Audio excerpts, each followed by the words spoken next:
আসসালামু আলাইকুম। দেশি কুকিং লাইফস্টাইলে আপনাদের সবাইকে স্বাগতম। আশা করছি আপনারা সবাই ভালো আছেন। আমি আলহামদুলিল্লাহ ভালো আছি। দেশ ও দেশের বাইরে যে যেখান থেকে আমার আজকের ভিডিওটি দেখছেন আপনাদের সবাইকে জানাই আন্তরিক প্রীতি ও শুভেচ্ছা। এটা হচ্ছে কালের একটা ভিডিও দিয়ে আজকে ভিডিওটা শুরু করেছি। প্রথমত আমার গাছের জন্য একটা মিশ্রণ তৈরি করে নিচ্ছিলাম, হাতে তৈরি করে নিচ্ছিলাম একটা ওষুধের মতো আর কি। মরিচ গাছগুলো পাতা কুঁকড়ে গেছে আর সেজন্য আর কি একটা মিশ্রণ তৈরি করে নিচ্ছি। মিশ্রণটা দিয়ে দেখি কতটা উপকার হয়। তো যদি ভালো হয় তো হলো, আর যদি গাছ নষ্ট হয়ে যায় তাহলে ফেলে দেব, এই আর কি, কিছুই করার নেই। প্রথমত আমি এখানে পানি নিয়ে নিয়েছি পরিমাণ মতো। এরপরে এখানে আমি 1 চা চামচ হলুদ গুঁড়ো, 1 চা চামচ দিয়েছি ডিটারজেন্ট, 1 চা চামচ দিয়েছি সরিষার তেল দিয়ে এরপরে ভালোভাবে পানির মধ্যে গুলে নিয়েছি। এখন হচ্ছে একটা বোতলে একটু ঢেলে নেব, এরপরে হচ্ছে পানি দিয়ে দিব। যতটুকু পরিমাণ মিশ্রণটা নেব তার 2 ডবল বা 3 ডবল পানি নেব, নিয়ে তারপরে হচ্ছে ভালোভাবে মিশ্রণটা ঝাঁকিয়ে মিশিয়ে তারপরে এই যে স্প্রে করে দিব। চিকিৎসা করে দেখি। আমি তো এমনিতে গাছের গোড়ায় কোনো প্রকার কেমিক্যাল সার ইউজ করি না, আমি হচ্ছে জৈব সার ইউজ করি। এখন এই যে পাতাগুলো কুঁকড়ে গেছে মরিচ গাছে, তো সেই পাতাগুলোর জন্য ঘরোয়াভাবে এই মিশ্রণটা তৈরি করে নিলাম। তো দেখি কি হয়, আল্লাহ ভরসা। দেখুন বম্বাই মরিচ গাছগুলো পাতা কুঁকড়ে গেছে, মানে বড় পাতাগুলো ঠিক আছে, কিন্তু পরবর্তীতে যে পাতাগুলো হয়েছে সেই পাতাগুলোই কুঁকড়ে গেছে। আর কাঁচামরিচ গাছও সেই একই অবস্থা। তো এখন এই যে মিশ্রণটা স্প্রে করে দিচ্ছি, দেখি কি অবস্থা হয়। রেজাল্টটা ভালো মন্দ সবটাই আপনাদের সাথে আমি শেয়ার করবো ইনশাআল্লাহ। তো সে পর্যন্ত আপনারা সবাই আমার সাথেই থাকবেন। সবগুলো গাছই আর কি স্প্রেটা করে দিচ্ছি। বন্ধুরা যারা ভিডিওটা দেখা স্টার্ট করেছেন এখনো যারা একটি লাইক দেন নাই তারা প্লিজ একটি লাইক দিয়ে ভিডিওটা কন্টিনিউ করুন। গতকাল একটা ভিডিও আপলোড করেছে গান দিয়ে, তো আমার ভিডিওতে তেমন ভিউ হয় নাই, লাইকও তেমন পড়ে নাই। তো যখন এই গান দিয়ে ভিডিওগুলো আপলোড করি আমার ভিউ খুবই কম হয়। জানি না কেন এমন হয়, তো ভয়েস দিতে পারি নাই। কালকে প্রচুর মাথা ব্যথা করতেছিল, আর কথা বলতে গেলে এই মাথাটা প্রচুর ব্যথা করে, মানে মাথার মধ্যে মনে হয় যেন বাড়ি লাগে, এমনভাবে ব্যথা করে। পরে হচ্ছে দুপুরে রান্নাবান্নাটাও আপনাদের সাথে শেয়ার করব। আর এই যে অফ ক্যামেরায় নাস্তা বানিয়ে নিয়েছিলাম, তো নাস্তাটা করে নিচ্ছি। এখন চা নিয়েছি আর নিয়েছি পরোটা, বাড়িতেই বানিয়েছে নাস্তাটা।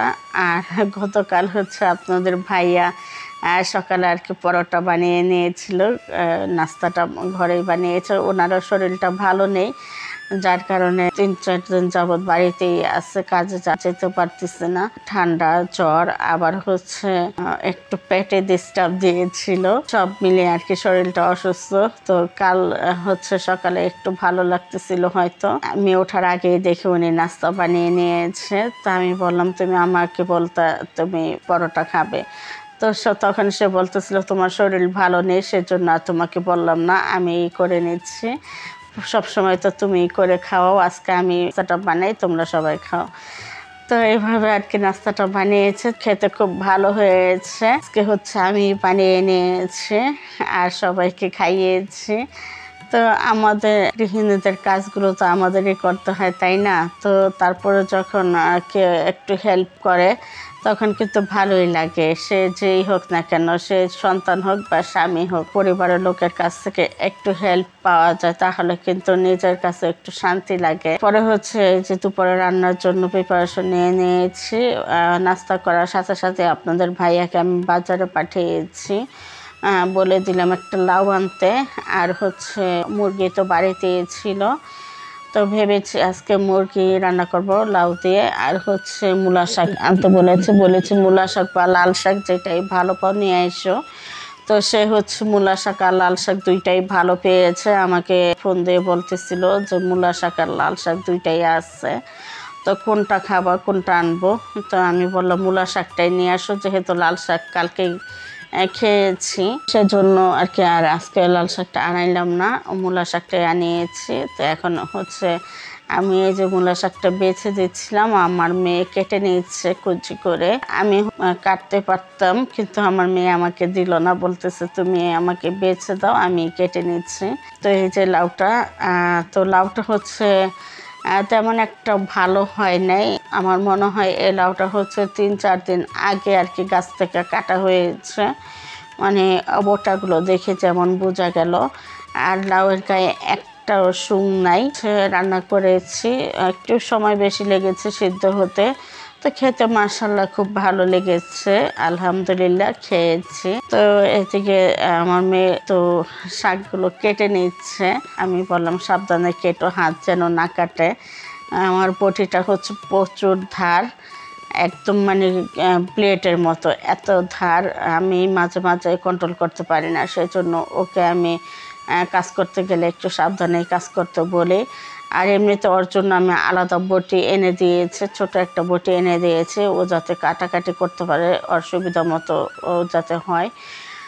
তো ও করে কি, ওর ওই বটিটা দিয়ে কাটাকাটি করে না, ও হচ্ছে আমার এই বটি দিয়ে কাটাকাটি করে, ওর কাছে ভালো লাগে। তো গত ভিডিওতে ভয়েস দিই নাই, সেই জন্য আমার অনেক প্রিয় আপুরা, অনেক কলিজার আপুরা আমাকে কমেন্ট করে জিজ্ঞেস করেছে কেন আমি ভিডিওতে ভয়েস দিই নাই। তো তাদের উদ্দেশ্যে বলছে, আমার হচ্ছে মানে শরীরটা অনেক খারাপ ছিল, কথা বলতে গেলেই মানে মাথা ব্যথা করতেছিল, বর্ডার হচ্ছিল যেন মাথার মধ্যে কিছু দিয়ে আর কি বাড়ি মারতেছে, এরকম অবস্থা হয়েছিল।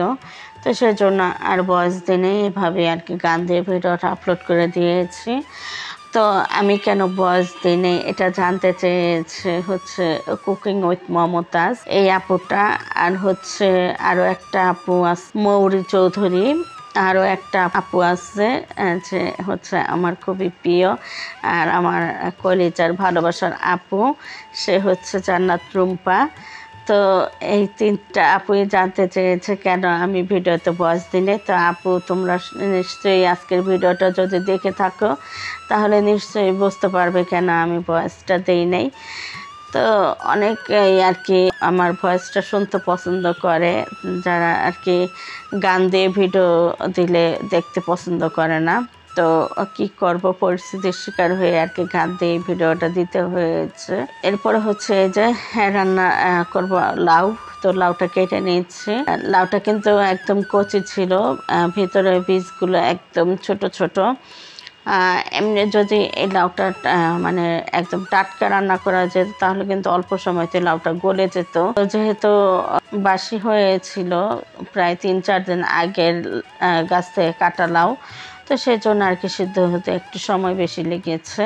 আমাকে যারা ভালোবেসে আমার কথাগুলো শুনতে পছন্দ করে, তো সেই আপুদেরকে আমি ধন্যবাদ দিলেও কম বলা হবে। সেই আপুদের হচ্ছে আমার মন থেকে অনেক অনেক দোয়া আর ভালোবাসা জানাই।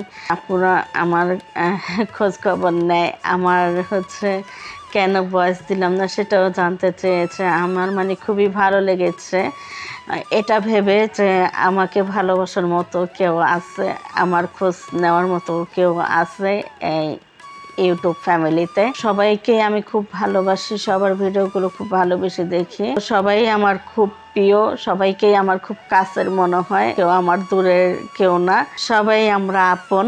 রক্তের সম্পর্ক না থাকলেও আমাদের মধ্যে যে একটা বাঁধন তৈরি হয়েছে, এই বাঁধনটা হচ্ছে কেমন যেন একটা বাঁধন, মানে একদিন যদি কারো ভিডিও দেখতে না পারে বা নিজে ভিডিও দিতে না পারে অনেক খারাপ লাগে। এদিকে হচ্ছে আপনাদের সাথে কথা বলতে বলতে রান্নাটা বসিয়ে দিয়েছি। প্রথমত মাংসটা বসিয়ে দিয়েছি আর মূলা শাকটা ধুয়ে পানি ঝরাতে দিয়ে রেখেছি। তো মাংসটা হচ্ছে মশলাটা আমি সবসময় গুলিয়ে রেখে দিই। তো প্রথমত পেঁয়াজ ভেজে পেঁয়াজের মধ্যে আমি গরম মশলা ভেজে নিয়েছি, আর পেঁয়াজ দেওয়ার আগে কিন্তু তেলের মধ্যে আমি জিরা ভেজে নিয়েছি, অল্প করে দিয়েছি, একটু গোটা জিরে আর তেজপাতা দিয়ে দিয়েছি। তো এরপরে পেঁয়াজটা ভেজে মশলাটা দিয়ে মশলাটা কষানোর পরে মুরগির মাংসটা দিয়ে খোলামেলা অবস্থাতে ভালোভাবে কষিয়ে নিয়েছি। আর মুরগির মাংসটা ধুয়ে পানি ঝরিয়ে নিয়েছি, যেহেতু ব্রয়লার মুরগি সিদ্ধ হতে বেশি সময় লাগে না।